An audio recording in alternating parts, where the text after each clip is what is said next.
لیلۃ القدر یہ حضور کی امت کو تحفہ ہے۔ اللہ رب العالمین نے حافظ صاحب کئی راتیں صرف حضور سید عالم کی امت کو حضور کی نسبت سے بینیفٹ میں عطا فرمائی۔ اب آپ دیکھیں اس رات سے متعلق احادیث میں موجود ہے کہ صحابہ کرام میں ایک مبارک عادت تھی مسابقت کی، ایک دوسرے سے بڑھ جانا، لیکن کس چیز میں بڑھ جانا؟ دنیا میں نہیں کہ اگر تیرے پاس ایک گھر ہے تو میں کسی طریقے سے دو بنا کر رہوں گا، تو نے اگر ایک گاڑی لی ہے تو میں دو۔ یہ جو دنیاوی مسابقت ہے یہ حسد کو پیدا کرتی ہے۔ نیکی میں مسابقت تھی، اچھا آپ نے 2 رکعت پڑھی ہے تو میں 4 رکعت پڑھوں گا، آپ نے اتنے نفلی روزے رکھے تو میں اس سے زیادہ رکھوں گا، آپ نے مال آپ کے پاس بھی میرے پاس بھی، آپ نے اتنے غریبوں رشتہ داروں کے ساتھ خیرخواہی کی ہے تو میں اس سے زیادہ بڑھ کر کروں گا۔ تو صحابہ کرام کے اندر جو ہے وہ نیکیوں میں بڑھنے کا، اور یہ سبقت جو ہے نا یہ اللہ نے خود فرمایا ہے کہ نیکیوں کی طرف آگے بڑھو، مسابقت کرو، مقابلہ کرو، چلو اللہ کی راہ کے اندر اور آگے بڑھو۔ تو یہ صحابہ کرام میں اللہ رب العالمین کی محبت اور ذوق عبادت اس درجے میں تھا کہ وہ نیکیوں میں مسابقت کرتے تھے، جس کی ایک مثال دیکھیں مسلم شریف کے اندر موجود ہے۔ جو فقراء صحابہ تھے نا وہ جناب رسول مکرم صلی اللہ علیہ وسلم کے پاس آئے، جن کے پاس اتنا مال نہیں تھا، کہنے لگے یا رسول اللہ صلی اللہ علیہ وسلم، یہ جو ہمارے دوسرے دوست ہیں صحابی آپ کے ہیں اور ہمارے بھائی ہیں، ان کو اللہ نے مال دیا، یہ نماز بھی ہماری طرح پڑھتے ہیں، جماعت میں شامل ہوتے ہیں، ساری چیزیں ہماری طرح کرتے ہیں، لیکن یہ اضافی ایک کام کرتے ہیں کہ یہ اپنا مال غریبوں میں خرچ کرتے ہیں، تو ان کی نیکیاں تو بڑھ جاتی ہیں یا رسول اللہ، ہمارے پاس تو مال نہیں ہے تو ہم کیا کریں؟ تو حضور سید عالم نے فرمایا کہ ٹھیک ہے تم ایک کام کرو کہ تم ہر نماز کے بعد 33 دفعہ سبحان اللہ سبحان اللہ سبحان اللہ سبحان اللہ، 33 دفعہ الحمدللہ الحمدللہ الحمدللہ الحمدللہ، 33 دفعہ آپ پڑھ لو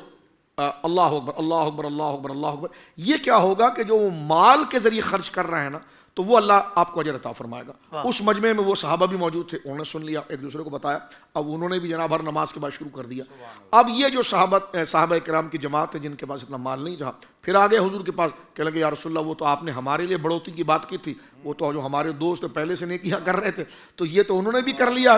تو اب وہ بھی یہ پڑھ رہے ہیں۔ تو سرکار نے فرمایا دیکھو پھر ذالک فضل اللہ یؤتی من یشاء، یہ تو اللہ کا فضل ہے، اللہ جسے چاہے عطا فرمائے۔ تو یہاں سے ایک مزاج مل رہا ہے، لیلۃ القدر کو ذرا اس اینگل سے بھی دیکھیں آپ، یہاں سے یہ مزاج مل رہا ہے کہ صحابہ کرام رضوان اللہ اجمعین میں مسابقت نیکیوں میں بڑھنے کی عادت تھی، تو جب وہ اس درجے کی نیکی میں اپنے آپ کو بڑھتا ہوا کم دیکھیں تو پریشان ہو جاتے ہیں کہ یہ کیسا ضائع ہو گیا، کل ہم اٹھیں اور ہمارے اعمال نامے میں نیکی کم ہو، ہم اس کی طرف فکر نہیں کرتے۔ لیکن صحابہ کا مزاج دیکھیں، یہ ہماری نیکی کی طرف ابھارتا۔ ان کی نظر سے جب یہ بات گزری اور حضور کی کہ بنی اسرائیل میں کچھ ایسے نیک لوگ تھے کہ جن کی عمریں لمبی تھی، انہوں نے 80 سال اللہ کی راہ کے اندر جہاد کیا، بڑی عمر پائی، تو غم لگ گیا۔ اب دیکھیں اس بات سے حضور نے فرمایا کیا ہوا؟ کہنے لگا حضور ان کی عمریں زیادہ تھیں، ہماری تو عمریں کم ہیں، جس کی عمر زیادہ ہوگی اس کو رمضان زیادہ ملیں گے، اس کو نماز کا ٹائم زیادہ ملے گا، اس کو ذکر کا زیادہ ٹائم ملے گا، اور ہماری عمریں چھوٹی ہیں۔ تو اللہ رب العالمین جل وعلا کی طرف سے یہ اعلان ہو گیا کہ حبیب ان سے کہہ دیں کہ غم نہ کریں، غم نہ کریں کہ اگر ان کی عمریں نہیں بڑھ سکتی تو کیا ہوا، اجر تو بڑھ سکتا ہے۔ فرمایا یہ رات ہم نے دے دی ہے، ایک رات عبادت کر لیں اور 1000 مہینے کے برابر۔ سبحان اللہ شاہ صاحب، اور یہ سب حضور کا صدقہ ہے۔ میں کہنا چاہتا ہوں آج رات کی عبادت کرنے والے کو یہ سب نسبت رسول کا کرم ہے۔ ہم سے بڑے عابد و زاہد اور ماہر علم گزشتہ امتوں میں گزر گئے، لیکن حضور سید عالم کا صدقہ ہے۔ سرکار فرماتے جب تک میری امت جنت میں قدم نہیں رکھے گی،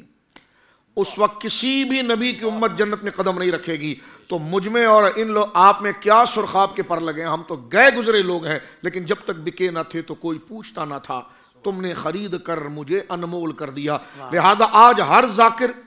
اور ہر مصلی اور ہر نیک شخص کے لیے لازم ہے کہ جناب سید عالم کے اس احسان کو یاد رکھے۔ حضور سید عالم کے صدقے جو اللہ نے احسان کیا ہے، لقد من اللہ علی المؤمنین اذ بعث فیہم رسولا، یہی وہ نسبت ہے جو رب کو راضی کرے گی، اور ہماری 2 رکعت بھی ہوگی تو 1000 کا ثواب مل جائے گا۔ میں اب بات کو ختم کرتے ہوئے اس اینگل سے عرض کرنا چاہتا ہوں، یہ رات ہے اور شب برات جو ابھی گزار کر ہم آئے ہیں، نصف شعبان المعظم، اس کے بارے میں بھی کیا دیکھیں، یہ رات بھی حضور سید عالم نے مانگی ہے۔ 13 کو آپ نے اللہ کے حضور سجدہ طویل کیا، اللہ رب العالمین نے فرمایا کہ الربع، اتنی تیری امت کا حساب کر دیا جائے گا۔ پھر 14 کو کیا، 15ویں جب رات آئی تو اللہ رب العالمین نے فرمایا کہ حبیب وہ جو بنو کلب قبیلہ ہے جس کی بکریاں نہیں شمار ہو سکتی، یعنی ایک بکری کے اوپر ہم بال نہیں گن سکتے، اس کی بکریاں اتنی تھی کہ بکریاں نہیں گن سکتے تھے، تو فرمایا وہ سارے قبیلے، اس ایک قبیلے کے جتنی مویشیاں ہیں اور اس پر جتنے بال ہیں اتنی تیری امت کو بخش دیا ہے۔ سبحان اللہ. نہ لیلۃ القدر پیچھے کسی کو ملی ہے، یہ سن لیجئے، نہ شب برات کسی کو ملی، یہ ساری نسبت رسول اللہ کی ہے. سوشل میڈیا پر اسلام کی صحیح تعلیمات جاننے کے لیے ابھی حافظ سائر قادری کا نیا YouTube channel Islamic digital studio subscribe کر لیں، اور ہاں نوٹیفیکیشن بیل آئیکن کو بھی پریس کر لیں تاکہ ہماری نئی ویڈیوز آپ تک بر وقت پہنچ سکے.